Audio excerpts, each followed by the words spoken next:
Hi tears, welcome back. எல்லாரும் எப்படி இருக்கீங்க? நல்லா இருக்கீங்களா? இன்றைக்கி நம்ம வீடியோவில் நம்ம பார்க்க போகிறது கொட்டாங்குச்சி வச்சு நம்ம டெய்லி லைஃப்பில் ரொம்பவே சுலபமாக செய்யக்கூடிய கொஞ்சம் அருமையான டிப்ஸுங்க தாங்க.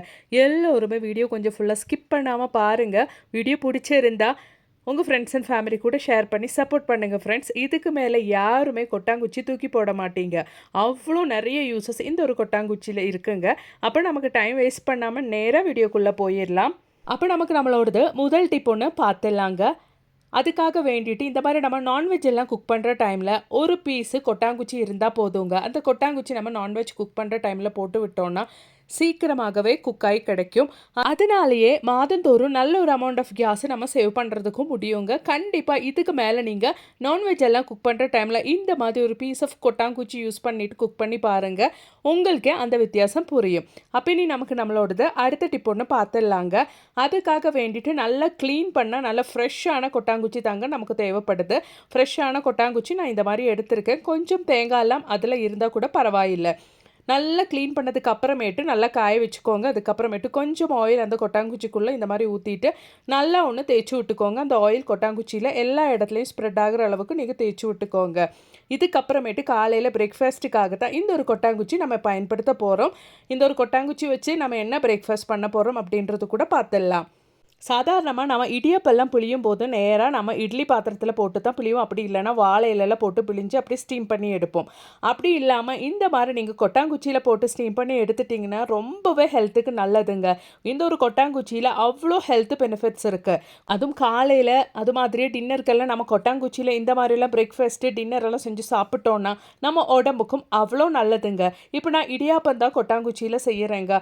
அதுக்காக வேண்டிட்டு கொட்டாங்குச்சியில் ஃபஸ்ட்டு கொஞ்சம் இடியாப்பம் புழிஞ்சதுக்கு அப்புறம் கொஞ்சம் தேங்காய் போட்டுட்டு அதுக்கு மேலே நான் கொஞ்சம் வெல்லம் தாங்க பிடிச்சி சேர்க்குறேன். ரொம்ப டேஸ்டியாக இருக்கும். இந்த மாதிரி நம்ம இடியாப்பம் செய்யும் போது அது அப்படியே சாப்பிட்றதுக்கு அவ்வளோ நல்லா இருக்குங்க.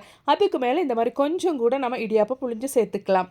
அவ்வளோதான், நம்மளோடது கொட்டாங்குச்சியில் இடியாப்பம் நம்ம புழிஞ்சு எடுத்தாச்சு. இதுக்கப்புறமேட்டு எப்படி நம்ம இது ஸ்டீம் பண்ண போகிறோம் அப்படின்றது கூட பார்த்துடலாங்க.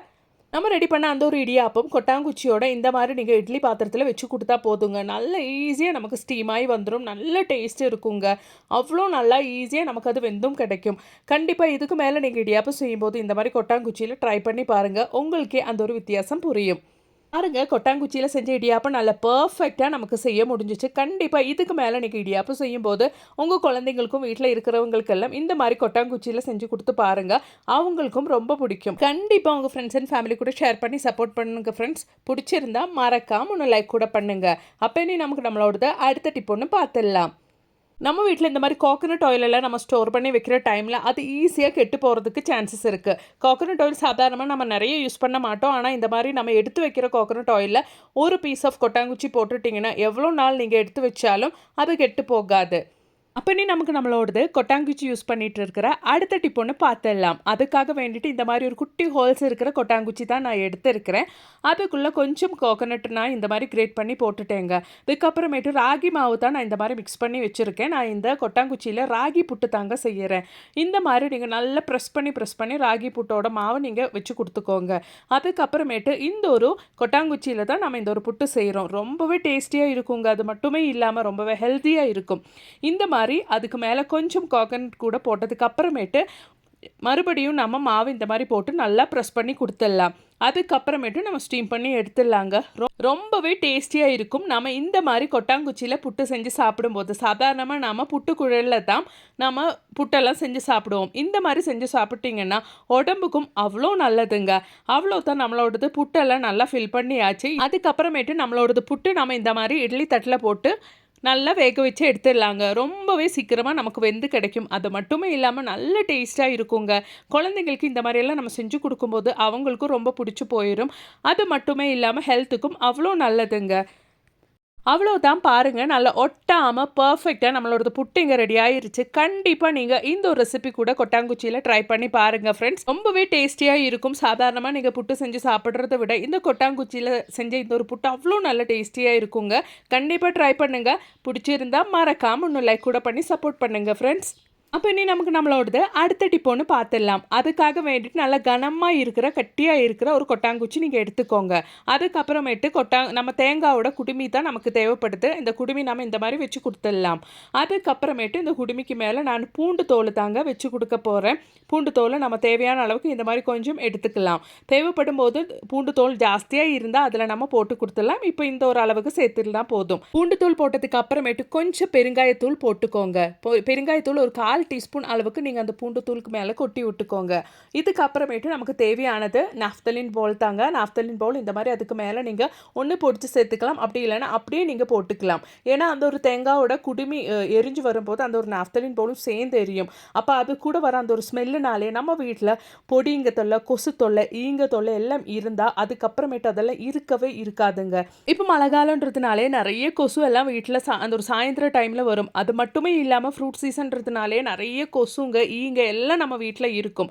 அந்த மாதிரி இருக்கிற பட்சத்தில் நீங்கள் சாயந்தர டைமில் இந்த மாதிரி ஒன்று செஞ்சால் போதுங்க. குழந்தைங்க எல்லாம் இருக்கிற வீட்டில் கூட நீங்கள் தைரியமாக செஞ்சுக்கலாம். அதுக்கப்புறமேட்டு உங்கள் வீட்டில் கொசு, பொடிங்க, ஈங்க தொல்லையெல்லாம் இருக்கவே இருக்காதுங்க. பூண்டு, காயப்பொடி எல்லாம் போட்டு நம்ம எரி வைக்கிறதுனாலே அந்த ஒரு நாஃப்தலின் பவுலும் சேர்ந்து வர அந்த ஒரு ஸ்மெல்லுனால உங்கள் வீட்டுக்கு சுற்றிலும் பாம்பு தொல்லையெல்லாம் இருந்தால் அது கூட இருக்காதுங்க. கண்டிப்பாக நீங்கள் ட்ரை பண்ணி பாருங்கள். பிடிச்சிருந்தா மறக்காம ஒன்று லைக் கூட பண்ணி சப்போர்ட் பண்ணுங்கள் ஃப்ரெண்ட்ஸ். அப்போ நீ நமக்கு நம்மளோடது அடுத்த டிப் ஒன்று பார்த்துடலாங்க. சாதாரணமாக நம்ம ரைஸ் எல்லாம் குக் பண்ணுற டைமில் ஒரு சில ரைஸ் எல்லாம் ரொம்பவே டைம் எடுக்கும் வெந்து வர்றதுக்காக வேண்டிட்டு. அந்த மாதிரி நல்ல வேவு இருக்கிற அரிசியாக இருந்தால் கூட இந்த ஒரு மெத்தடில் நீங்கள் குக் பண்ணிட்டீங்கன்னா ஈஸியாகவே உங்களோட ரைஸ் குக் ஆகி கிடைக்கும். நல்லா தண்ணி கொதிச்சதுக்கு அப்புறமேட்டு நீங்கள் அரிசி நல்லா வாஷ் பண்ணிவிட்டு அந்த ஒரு தண்ணியில் போட்டுக்கோங்க. அதுக்கப்புறமேட்டு ஒரு பீஸ் ஆஃப் கொட்டாங்குச்சி இந்த மாதிரி நல்லா வாஷ் பண்ணிவிட்டு நீங்கள் போட்டு விட்டிங்கன்னா எவ்வளோ வேவு இருக்கிற அரிசியாக இருந்தாலும் நீங்கள் குக்கர் விசில் வர்றதுக்கு முன்னாடி ஆஃப் பண்ணால் போதுங்க. அப்போவே உங்களோட ரைஸ் நல்லா பர்ஃபெக்டாக குக் ஆகி இருக்கும். கண்டிப்பாக ட்ரை பண்ணி பாருங்கள். ஈஸியாக எவ்வளோ வேவ் இருக்கிற அரிசியாக இருந்தாலும் இந்த ஒரு மெத்தடில் இதுக்கு மேலே ட்ரை பண்ணுங்கள். நிறைய கேஸும் சேவ் பண்ணுவீங்க. கண்டிப்பாக ட்ரை பண்ணுங்கள் ஃப்ரெண்ட்ஸ். அப்போ இனி நமக்கு நம்மளோடது அடுத்த டிப் ஒன்று பார்த்துடலாம். அதுக்காக வேண்டிட்டு நான் ஒரு கொட்டாங்குச்சி எடுத்திருக்கேங்க. அந்த ஒரு கொட்டாங்குச்சிக்கு மேலே நான் கேண்டில் தான் பற்ற வச்சுருக்கேன்.